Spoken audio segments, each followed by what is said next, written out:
Essa é uma passagem que eu gosto muito. Quem me conhece ou anda comigo mais tempo certamente já ouviu falar sobre isso.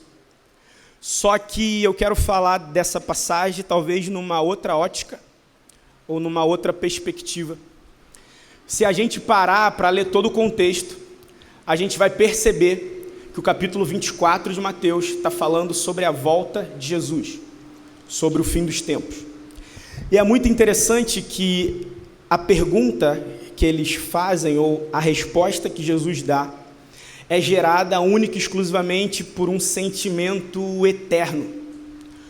Todo ser humano, sem exceção, carrega dentro de si um anseio pela eternidade. E isso se deve única e exclusivamente porque você foi criado dessa maneira.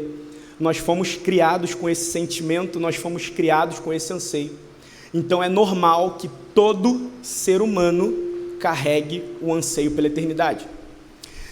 Então, no contexto do texto, a gente vê os discípulos se aproximando a Jesus e interrogando: Senhor, quando se dará o final de todas as coisas? Ou quando será o fim de todas as coisas? E se você for lendo Mateus 24, a gente não vai ler tudo, para não perder muito tempo, mas você vai ver que Jesus começa a construir um cenário, acredito eu que de maneira intencional. Jesus começa a construir um cenário caótico, isso aos olhos humanos e naturais. Jesus começa a construir um cenário devastador, terremotos, guerras, nação contra nação, reino contra reino, aquilo tudo que a gente já sabe, aquilo tudo que a gente já conhece. E no final, quando ele já está terminando o ensino, o sermão, o esboço, como você preferir, ele solta uma chave muito preciosa. Se você estiver anotando, pode anotar aí. Ele diz que será como os dias de Noé. Uma coisa que eu percebo muito, não sei se você já se deparou com alguém conversando sobre esse tema, conversando sobre isso, você vai perceber que a atenção da igreja, e eu falo igreja com I maiúsculo, tá? Igreja global. Muitas das vezes a atenção da igreja está exatamente naquilo que Jesus começa falando. Terremotos, maremotos, guerras, rumores de guerras. Então, se você parar para conversar com alguém sobre o fim dos tempos ou o final de todas as coisas, certamente a tendência é que a pessoa leve a conversa para esse lado. Ou nós já fomos ensinados a pré-entender, ou já temos um pré-conhecimento sobre isso. Nós voltamos todo o nosso entendimento, toda a conversa justamente para aquilo que Jesus começa advertindo. E com o passar dos tempos, isso foi tomando não somente o entendimento, mas o coração. Aquilo que você pensa afeta aquilo que você sente. Então, uma vez que isso chega ao nosso coração, eu digo nosso como igreja, nós começamos também a nos preocupar com essas coisas. E essas coisas começam a tomar espaço, não somente no nosso entendimento, mas no nosso dia a dia, nos nossos sermões, nas nossas mensagens, na nossa maneira de viver, que é o ponto principal que eu quero falar, na maneira com que nos relacionamos, na maneira com que fazemos igreja, na maneira com que somos gente, no sentido singular da palavra, aquilo que eu estou me tornando mediante aquilo que eu tenho ouvido, aquilo que eu estou me tornando mediante aquilo que eu tenho aprendido. É por isso que nós falamos muito aqui nessa casa, não sei se você já ouviu, mas tão perigoso quanto você não entender aquilo que pregamos, é você entender da maneira como você quer. Tão perigoso quanto não entender é entender da maneira com que você quer. Então, quando eu olho para esse cenário, ainda em Mateus 24, pode acompanhar aí, verso 37, vou ler mais uma vez. Pois a vinda do Filho do Homem, Jesus falando dele mesmo, se dará a semelhança, ou será como os dias de Noé. Porque nos dias anteriores ao dilúvio, todos comiam, bebiam, casavam e davam-se em casamento, até o dia em que Noé entrou na arca e ninguém se deu conta. Então, se eu perguntar aqui, falando sobre um tipo de gente específico, a pergunta que eu faço é: qual era a principal característica dos dias de Noé. Talvez você, como eu falei, com esse pré-entendimento já pronto, talvez você responda, é óbvio, as pessoas comiam, bebiam, casavam e davam-se em casamento. Só que muda a ótica, e eu quero que você entre na mensagem com esse entendimento. A principal característica dos dias de Noé era o próprio Noé. A coisa mais importante, o ponto crucial, o que chamou a atenção do coração de Deus nos dias de Noé, foi a vida de Noé. É óbvio que tinha um cenário, é óbvio que tinha um enredo, é óbvio que tinha uma circunstância adversa, só que, do alto e sublime trono, aquilo que prendeu a atenção de Deus, ele está pairando, está olhando até que achei, foi o próprio Noé. Essa vai ser a chave que você precisa guardar para o final. A coisa mais importante, o ponto fora da curva, o ponto crucial dos dias de Noé, foi a própria pessoa de Noé. Amém? Todo mundo entendeu até aqui? Todo mundo comigo? E isso é muito importante a gente entender por quê. Gênesis capítulo 6, você não precisa abrir, deixa em Mateus 24, é que eu já anotei tudo aqui para a gente não perder tempo. Gênesis capítulo 6, versos 7 e 8, vai falar que Deus se entristeceu de ter criado o homem. Tem algumas versões que diz que Deus se arrependeu. Eu particularmente não gosto dessa versão. A versão que eu uso e que eu gosto é que diz que Deus se entristeceu em ter criado o homem e diz que ele destruiria tudo. Mas Noé achou graça aos olhos do Senhor. E esse é um ponto muito poderoso, porque essa palavra graça, que fala sobre Noé, diz alguém pronto para receber favor, ou alguém que pode ter favor depositado. Então começa a construir o cenário comigo. Existe um mundo caótico.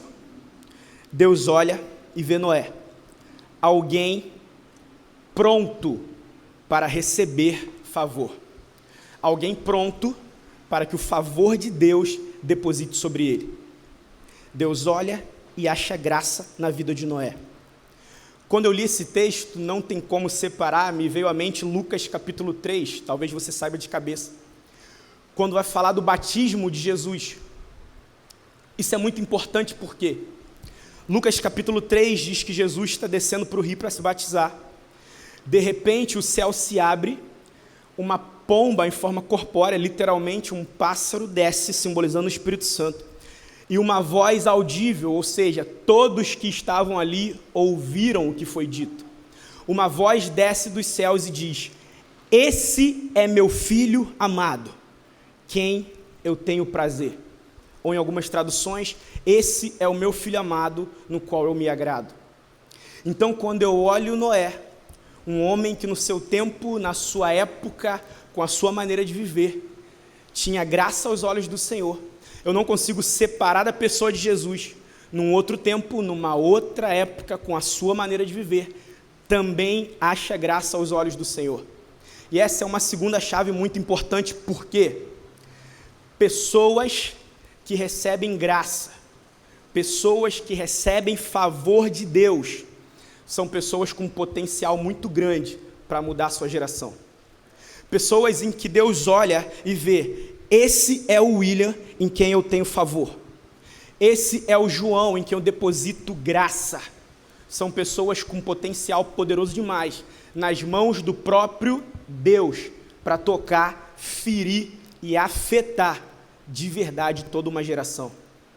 Na época de Noé só precisou dele. Na época de Jesus só precisava dele. Olha quantos somos sentados aqui nesse templo. Olha quantos somos sentados aqui nesse espaço.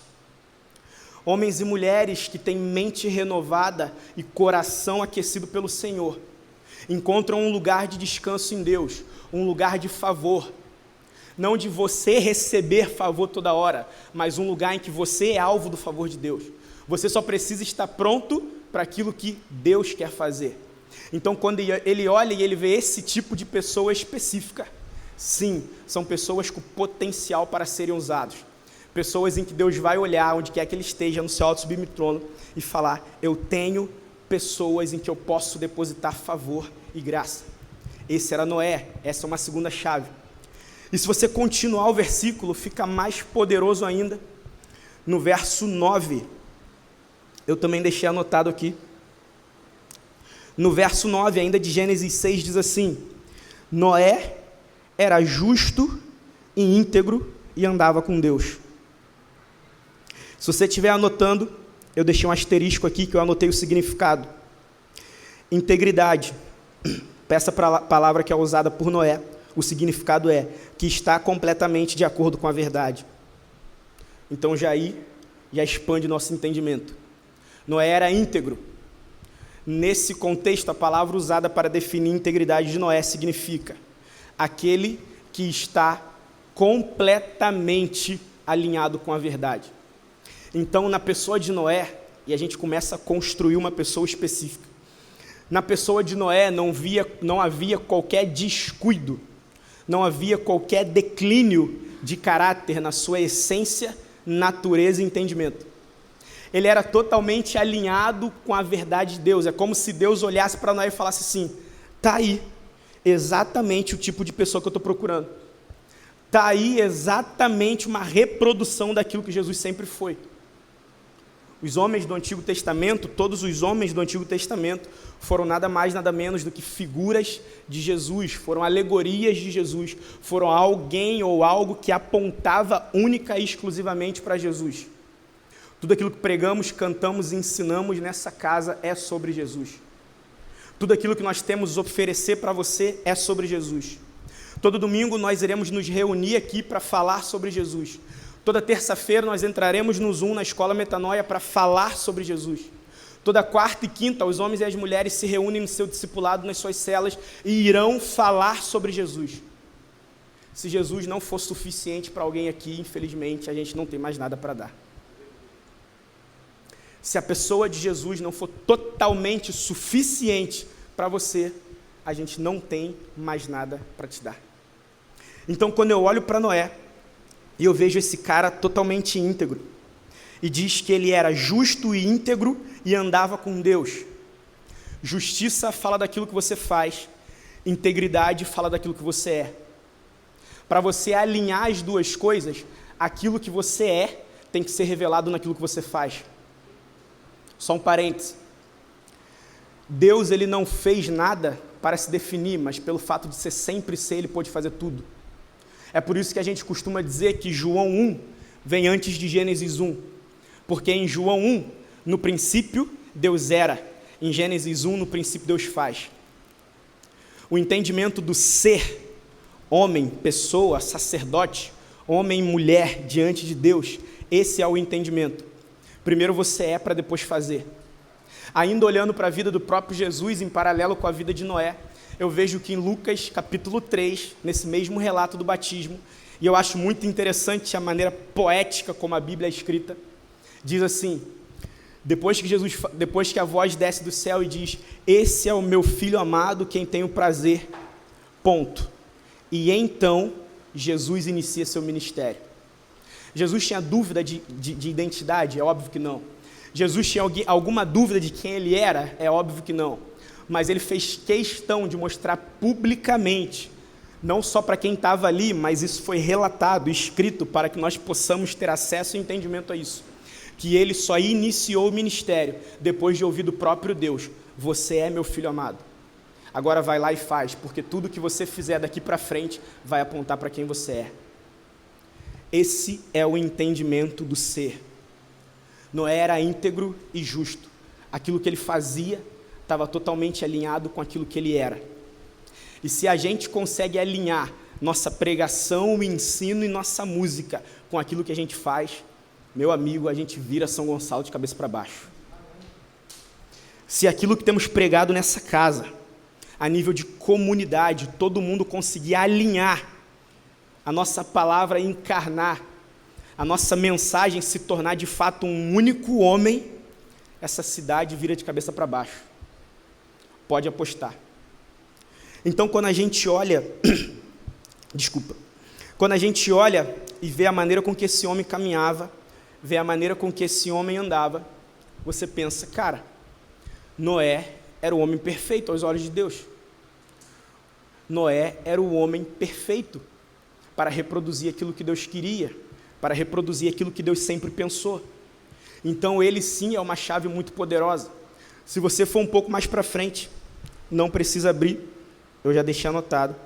Em Gênesis capítulo 9, terceira grande chave, Deus vira para Noé e diz o seguinte: seja fértil, multiplique-se, povoe a terra e domine a terra. Repare que a ordem que Deus dá para Noé em Gênesis 9 foi a mesma que ele deu para Adão. Seja fértil, multiplique-se, domine a terra. Ou seja, o plano de Deus não mudou. Aquilo que Deus vem fazendo ao longo da história, aquilo que Deus vem fazendo ao curso da história é o mesmo. Seja fértil e multiplique-se, enche a terra. A chave muito interessante nesse verso 9 é que Deus diz para Noé se multiplicar e depois Noé encher a terra. Ou seja, a multiplicação vem antes do povoamento. Quando Deus fala para Noé se multiplicar, Ele não está falando para Noé sair fazendo um monte de filho. Ele está falando para Noé reproduzir, independente da quantidade de filhos, o seu entendimento e o seu coração. Então assim serão multiplicados Noés, por onde quer que ele esteja. Depois que a gente multiplica aquilo que a gente entende, depois que a gente multiplica aquilo que a gente sente, o povoamento vem.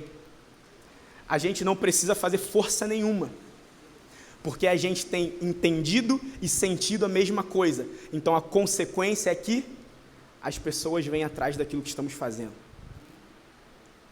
Quando nós nos gastamos para construir o mesmo entendimento, quando nós nos gastamos para sermos um só em emoções e sentimentos, isso é inevitável. E o Senhor vai acrescentar cada dia.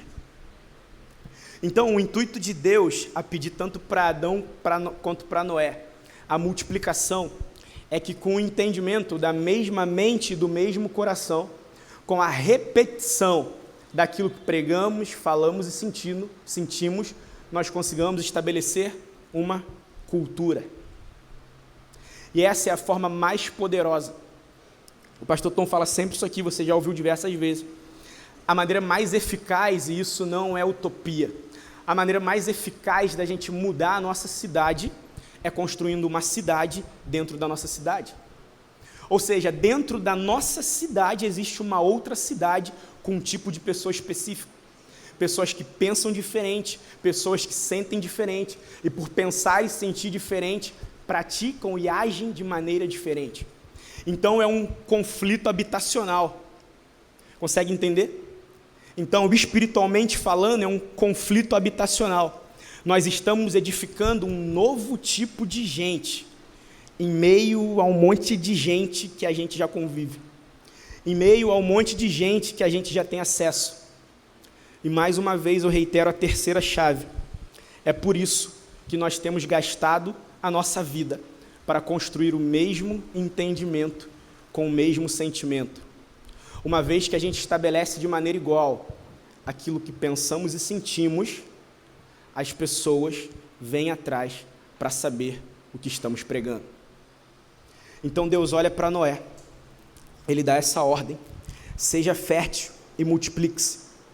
Então quando Noé entende, quando Noé recebe de Deus essa ordem, e ele começa a estabelecer um padrão como sacerdote de Deus, só um parêntese, a função do sacerdote não é outra senão ser um intercessor. Então qual é o nosso papel hoje? Quando Deus coloca Adão na terra, Adão é um intercessor. Adão é responsável por levar Deus até a criação, e a criação até Deus. Então ele é o elo de ligação. Quando Jesus vem, Jesus é o intercessor entre Deus e o homem. Numa ponta está Deus e numa ponta está o homem. E Jesus é essa intercessão. E hoje o nosso papel é, como igreja, estar entre Deus e o mundo. Aquilo que Adão era para a criação, Aquilo que Jesus era para os homens, hoje nós somos para o mundo. Responsáveis por anunciar, revelar, manifestar, mostrar, fazer palpável, fazer visível, tornar real a manifestação da pessoa de Deus. A expressão exata de quem Deus é. Uma vez eu ouvi algo muito interessante, só para a gente fechar esse parênteses, eu não lembro quem falou, mas a Bíblia diz que sem santidade ninguém verá a Deus. Então a primeira coisa que você pensa é, eu preciso levar uma vida totalmente santa. Ok, isso é verdade. Eu preciso levar uma vida totalmente santa para eu ver Deus. Só que a chave que destrava é, santidade não é uma vida que você leva para ver Deus. Santidade é a vida que você vive porque você viu Deus. Você viu Deus. E uma vez que você viu Deus, você anda em santidade. Então, andando em santidade, você é a expressão do próprio Deus na vida de alguém. Então, é por isso que, sem santidade, ninguém verá Deus. Então, não fala de algo que estamos fazendo, mas de um lugar que nós fomos. E uma vez que entramos nesse lugar, nós não saímos a mesma pessoa. Integridade e justiça diante de Deus e diante dos homens. Eu quero ler mais um versículo com vocês. Hebreus capítulo 7. Não precisa abrir, eu já deixei marcado. Hebreus capítulo 7. Vai falar que pela fé Noé condenou o mundo. Pela fé Noé condenou o mundo. Então a gente volta lá no começo, como eu falei, que eu disse que a principal característica, o ponto-chave crucial dos dias de Noé era a própria pessoa de Noé. E Hebreus capítulo 7 apenas reitera isso. Diz que Noé, com a sua retidão e justiça, condena o mundo em que viveu. Então, para pensar comigo, faz um exercício de imaginação, que isso é poderoso demais. Como eu falei, a gente tende a pensar que Deus olha do trono e ele vê um sistema caído, corrupto, pessoas bebem, comem, se casam, se separam, um mundo caótico, muito semelhante com os nossos dias de hoje. Então a gente tende a pensar que Deus chateado, Deus irritado com esse mundo, mata todo mundo, joga tudo fora. Só que a Bíblia ela é bem clara e ela diz que Deus olha para Noé e é como se Deus falasse: Noé, a maneira com que você vive diante de mim, a maneira com que você conduz a sua vida é tão reta, é tão íntegra, é tão poderosa, que não faz o menor sentido você conviver no meio dos outros. Nem que para isso eu comece em você um novo tipo de gente, mas eu vou acabar com tudo. Parêntese, vida santa, íntegra e reta diante de Deus, sem nunca pegar num microfone, ok? Sem nunca cantar uma boa música, sem nunca pregar uma mensagem top. Mais uma vez, só reitero o que falamos aqui, não é sobre o que estamos fazendo, mas sobre aquilo que estamos nos tornando.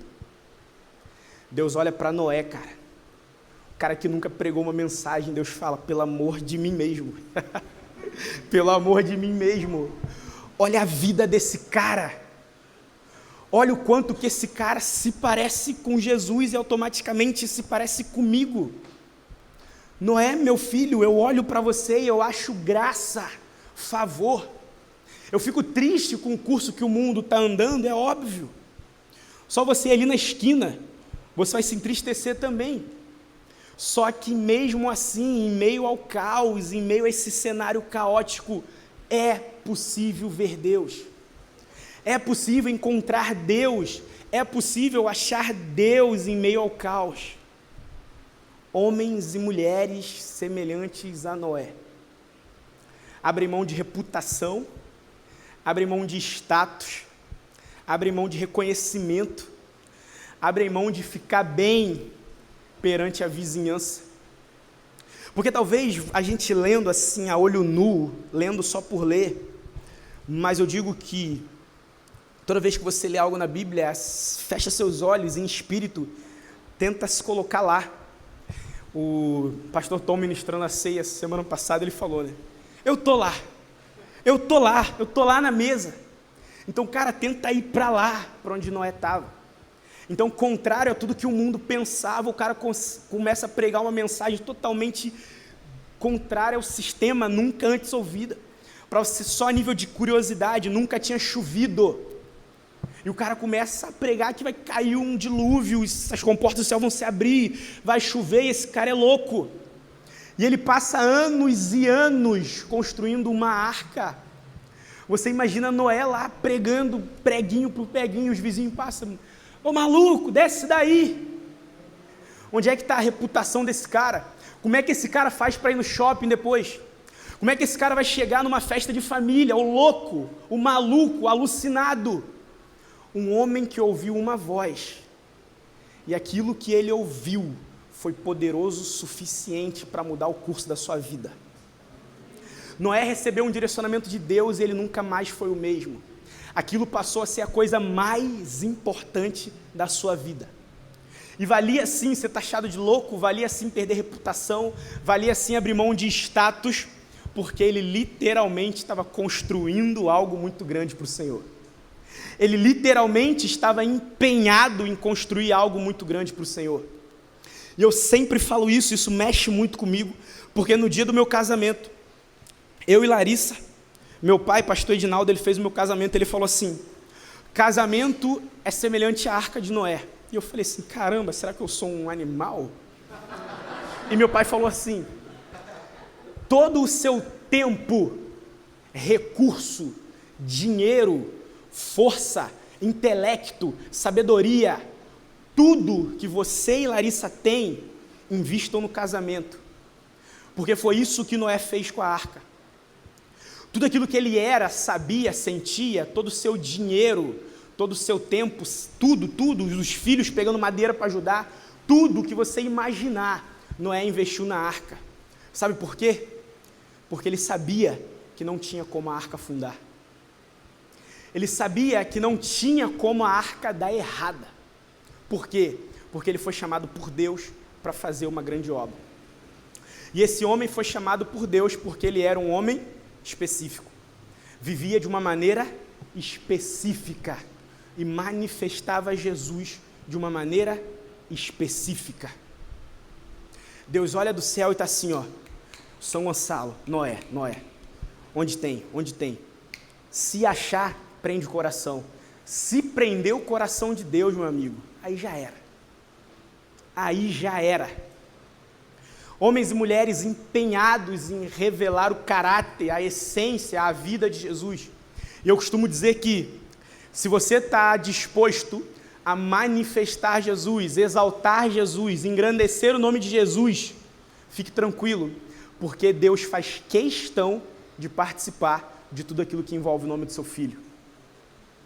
Deus faz questão de participar de tudo aquilo que Jesus está envolvido. Então não é sobre o quanto somos bons, não é o quanto eu sei pregar, talvez alguém nesse salão pregue melhor que eu, mas é sobre aquilo que nós estamos nos tornando em Jesus. Um único homem. Eu sempre falo, não é o mesmo homem, mas é o único homem. Eu e o João não vamos nos tornar lá no final a mesma pessoa, muito parecidos, não. Eu e o João estamos numa jornada de se tornar uma única pessoa. Única pessoa.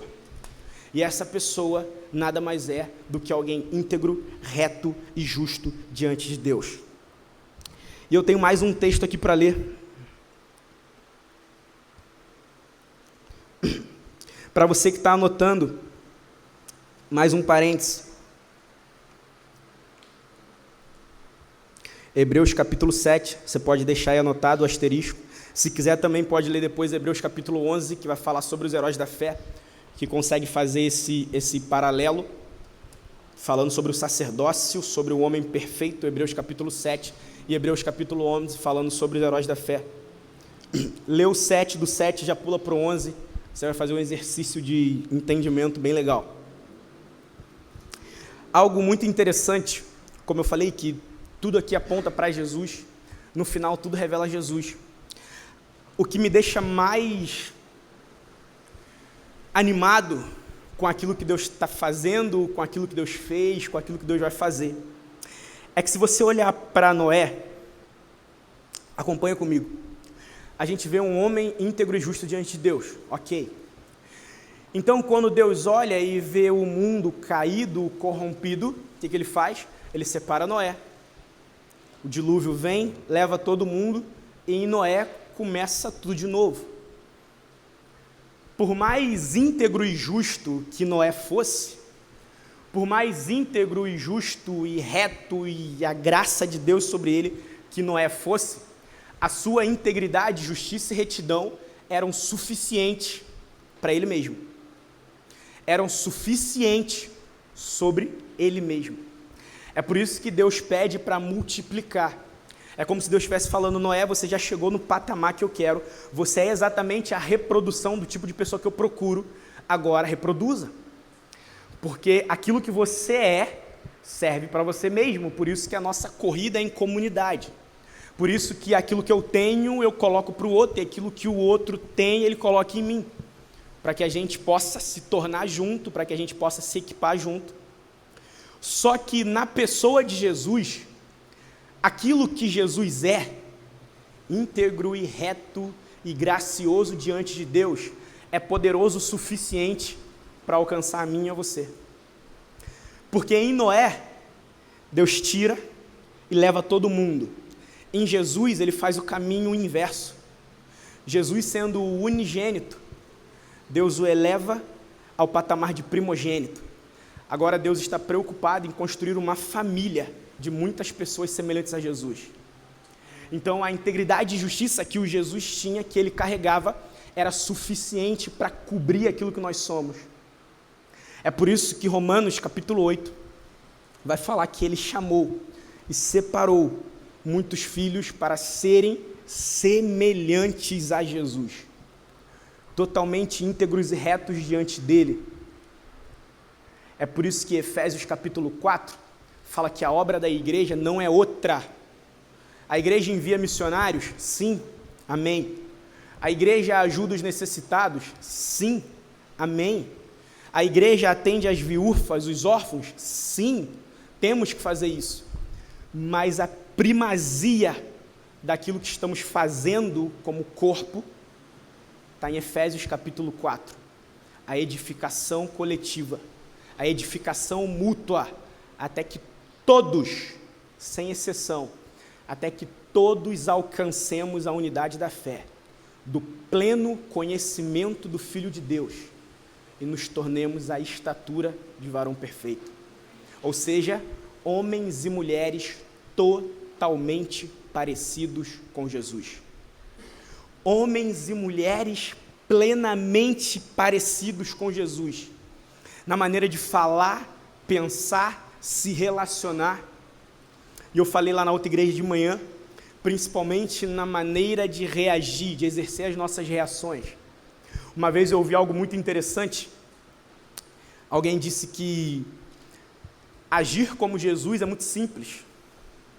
Amar, pregar, ensinar, estar perto, apacentar, agir como Jesus, beleza. O difícil na caminhada é você conseguir reagir como Ele. Por um único motivo: você age da maneira com que você quer, mas você reage exatamente como você é. Então o ponto-chave naquilo que a gente está se tornando não é o amém, Deus te abençoe, mas é o levei um tapa, tudo bem, eu sou maduro o suficiente para dar outra face. Me chamou para andar 5 quilômetros, beleza, eu caminho 10. Homens e mulheres totalmente semelhantes a Jesus. Tendo dito isto, tendo chegado a esse entendimento, eu volto para o nosso capítulo 24 de Mateus, e aí sim todo mundo volta comigo. Mateus capítulo 24. mais uma vez, pois a vinda do Filho do Homem se dará à semelhança dos dias de Noé. Esse homem que nós acabamos de falar, esse tipo específico de pessoa que nós acabamos de expor. Porque nos dias anteriores, ou seja, nos dias antes ao dilúvio, todos comiam, bebiam, casavam e davam-se em casamento. Vou te dar uma chave só a nível de curiosidade para quando você for ler a Bíblia. Toda vez que você lê na Bíblia comer e beber, comida e bebida, nesse paralelo, um junto do outro, está falando de levar a vida de maneira rotineira, beleza? Não está falando de comer e beber somente, mas sim de uma maneira leviana de levar a vida. É nesse mesmo intuito que lá em Mateus Jesus fala, não se preocupem com o que comer e beber. Não somente alimento, mas não se preocupe com as circunstâncias. Pelo contrário, busque o reino de Deus, que inclusive comida e bebida vocês terão. É por isso também que diz que Romanos fala que o reino de Deus não é comida e bebida, ou seja, não é só viver a vida de qualquer maneira, muito pelo contrário, é paz, justiça e alegria no Espírito. Mais uma vez, algo que a gente consegue estando em um lugar. Paz, justiça e alegria no Espírito. Então, sim, é possível que experimentemos uma falsa paz, uma falsa justiça e uma falsa alegria, desde que nós não estejamos no Espírito. Os homens comiam e bebiam, casavam-se e davam-se em casamento, até o dia que Noé entra na arca e fecha a porta. E quando Noé fechou a porta, já era. Lucas capítulo 18, se eu não me engano, 18 ou capítulo 9, Jesus fala sobre a parábola da oração persistente. E é muito interessante, 18, Lucas capítulo 18. E é muito interessante que se você ler Lucas capítulo 17, você vai ver que ele está falando exatamente sobre os fins dos tempos. O contexto é exatamente sobre a volta de Jesus, Lucas capítulo 17. Então termina o capítulo 17 e o 18 já começa assim, semelhantemente, ou em algumas versões, e dizendo isto, ou seja, deixa clara a ênfase que o capítulo 18 é uma continuação do capítulo 17. Então ele fala, dizendo isso, ou seja, ensinando sobre a volta do filho, a volta dele mesmo, ensinando sobre o fim dos tempos. Ele começa o capítulo 18, ele diz, e ele conta a parábola da viúva persistente. E diz que uma mulher orava, e é exatamente com esse espírito, é exatamente com esse entendimento que a gente deve aguardar a volta do Filho de Deus. A gente deve esperar pela vinda de Jesus. Porque você olha para Noé, o cara que passou anos e anos e anos e anos construindo uma arca. Eu não imagino quanto de gente chegou lá e falou assim, cara, pelo amor de Deus, você já viu que isso aí não vai dar em nada? E você imagina se Noé tem um coraçãozinho parecido um pouco com o meu, vamos ser sinceros aqui, beleza? Vulnerável. Eu lá 30 anos construindo a arca, eu falo, mano, quer saber? Isso aqui não vai dar em nada. Vou abraçar a ideia da galera, desce, vai embora e vou viver a minha vida. Por quê? Desisti no meio do processo, não fui persistente. Eu acho muito legal, eu vou abrir aqui para a gente ler, eu esqueci de separar esse, mas vamos ler. Lucas capítulo 18, diz assim, Jesus também lhes contou uma parábola sobre o dever de orar sempre e nunca desanimar. Em uma cidade havia um juiz que não temia Deus nem respeitava os homens. Na mesma cidade também havia uma viúva que sempre lhe pedia, faze-me justiça contra o meu adversário. E por algum tempo ele não queria atendê-la, mas depois disse consigo mesmo, ainda que eu não tema Deus nem respeite os homens, como esta viúva está me incomodando, vou fazer-lhe justiça para que ela não venha mais me perturbar. E o Senhor prosseguiu, ouça o que diz o juiz injusto. Por acaso Deus não fará justiça aos seus escolhidos, que dia e de noite clamam a Ele, mesmo que pareça demorado em respondê-lo? E eu digo, sim, depressa fará justiça. Contudo, quando vier o Filho do Homem, achará fé na terra? Eu acho muito interessante, Jesus era absurdamente sábio. Eu acho muito interessante que ele conta uma parábola sobre alguém que está orando de maneira persistente, esperando a sua volta, e ele relata, ou ele retrata essa pessoa como sendo uma viúva. Uma viúva. Alguém que já foi casada, já teve um casamento, e agora está ansiosa, está perturbando, está incomodando, como diz a minha versão, o juiz querendo a sua justiça. Existe sim uma maneira, no bom sentido, da gente perturbar o céu, cara, da gente incomodar o céu, da gente orar com fervor, orar e não desanimar, orar e não desanimar, mas eu não vejo o resultado, mas está longe, parece que nunca chega, não é palpável, não está perto. Orar e não desanimar. E olha o que diz o juiz injusto. Por acaso Deus não fará justiça aos que clamam de dia e de noite? Eu lhe respondo, é óbvio que Deus lhe fará justiça. Óbvio que Deus lhe fará justiça. Só que aí a pergunta que a gente tem que fazer de maneira reflexiva e madura é: onde é que estão os que estão clamando de dia e de noite? Onde é que estão os que não se contentam com uma reunião de 2h30 num domingo e clamam a Deus de dia e de noite? Onde é os que estão que abraçaram a causa como essa viúva? Eu vou te importunar até você me fazer justiça. E Jesus devolve a pergunta: essa viúva teve a causa atendida, mas eu estou falando para vocês, igreja, eu quero voltar, pelo amor de Deus, o céu precisa me reter, o céu precisa me conter, não tem ninguém mais ansioso pela volta de Jesus do que o próprio Jesus. E o questionamento para a igreja é: ele volta agora, o céu se rompe, encontrará o Filho do Homem fé na terra? Encontrará o Filho do Homem um povo que clama de dia e de noite? Encontrará o Filho do Homem uma igreja madura, saudável e pronta, capaz de questionar: eu estou pronto, julga a minha causa, faze-me justiça.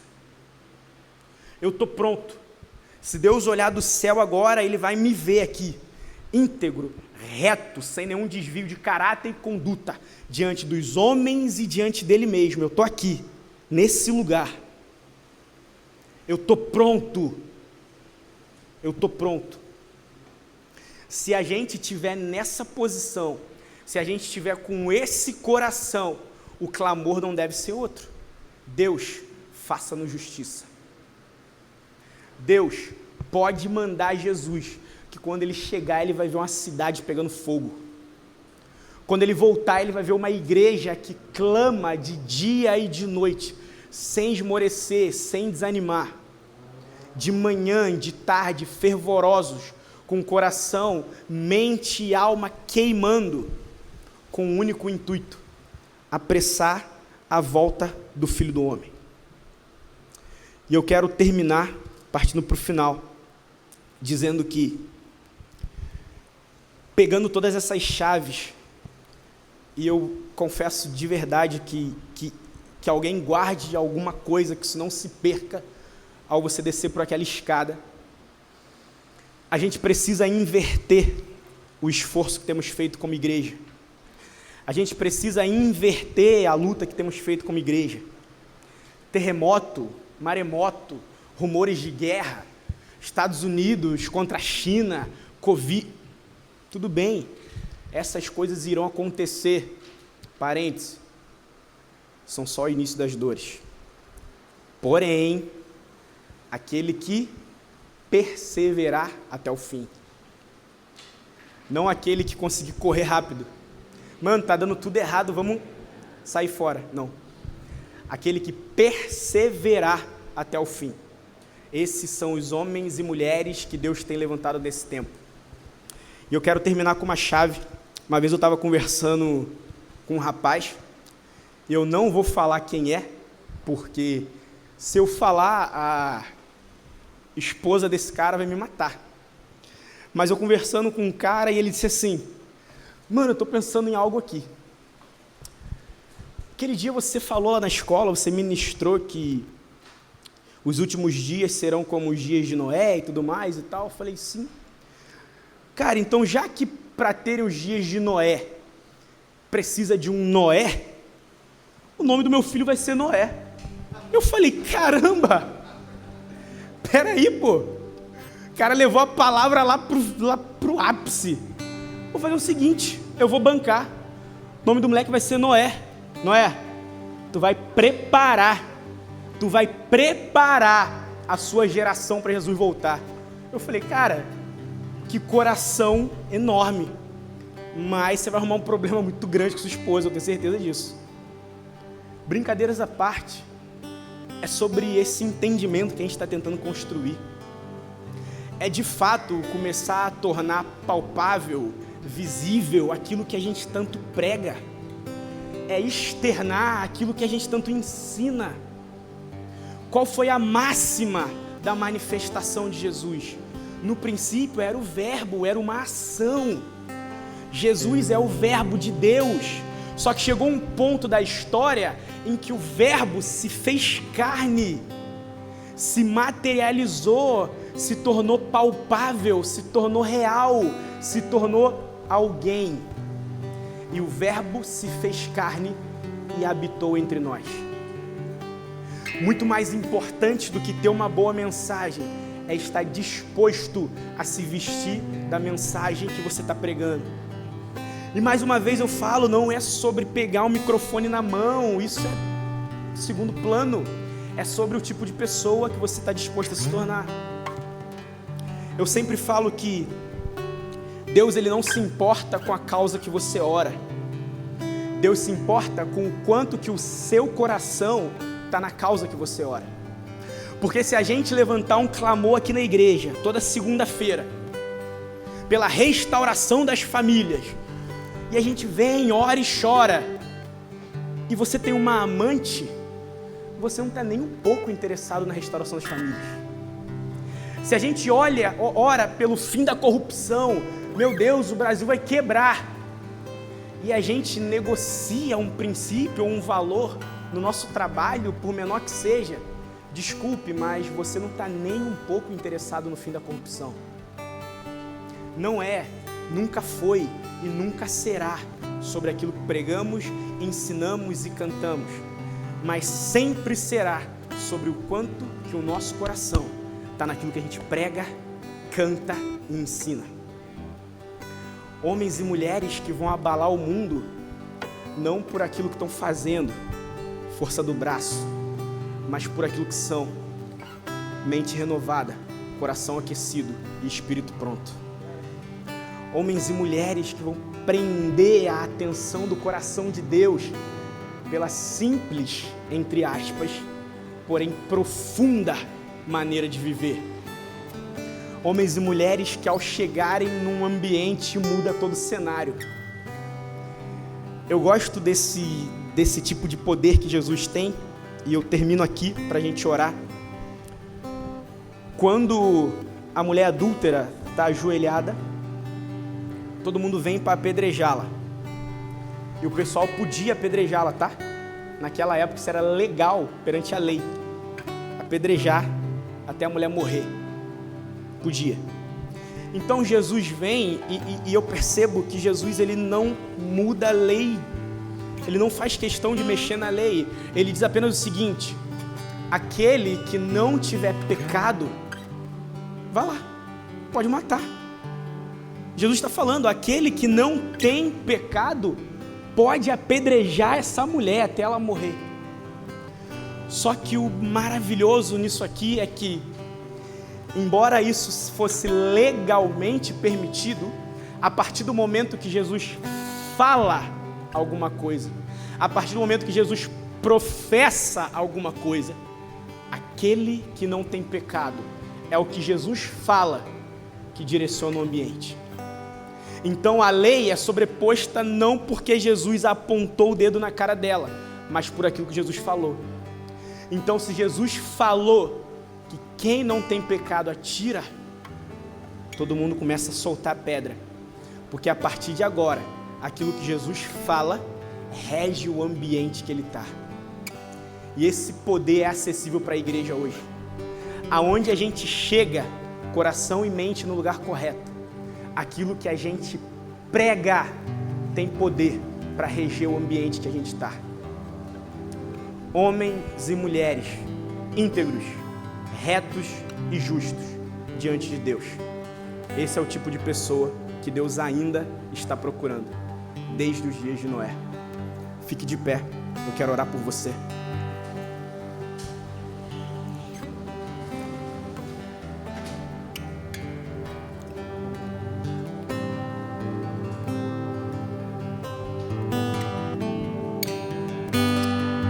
Pai, em nome de Jesus, muito obrigado por tudo que o Senhor tem feito nessa casa, por tudo que o Senhor tem feito nesse ambiente. Muito obrigado pela maneira com que o Senhor tem tratado as nossas relações, os nossos sentimentos e as nossas emoções. Muito obrigado, Jesus, porque o Senhor tem ferido e renovado a nossa mente, o Senhor tem tocado e afetado os nossos corações. Muito obrigado porque nós estamos vivendo toda semana em novidade de vida. Muito obrigado porque aquilo que o Senhor preparou para a sua igreja desde sempre é visível, é real, é palpável. E nós apenas queremos entrar naquilo que o Senhor está fazendo. Deus, eu peço nesse momento que o Senhor toca cada um dos meus irmãos nessa noite. Que o Senhor traga sobre nós o mesmo Espírito que estava sobre Noé, sobre Paulo, sobre Pedro, sobre Jesus. Homens e mulheres que foram à frente do seu tempo, homens e mulheres que ouviram uma única voz, e isso foi poderoso o suficiente para mudar todo o curso de uma vida. Homens e mulheres que diante do Senhor colocaram reputação, status, reconhecimento, dinheiro totalmente de lado, porque se depararam com aquilo que era mais poderoso. Deus, que o Senhor toque, guarde e conserve essa palavra em nossos corações, para a honra e glória do Teu nome. É assim que nós oramos, em nome de Jesus. Amém, amém e amém. Que Deus abençoe.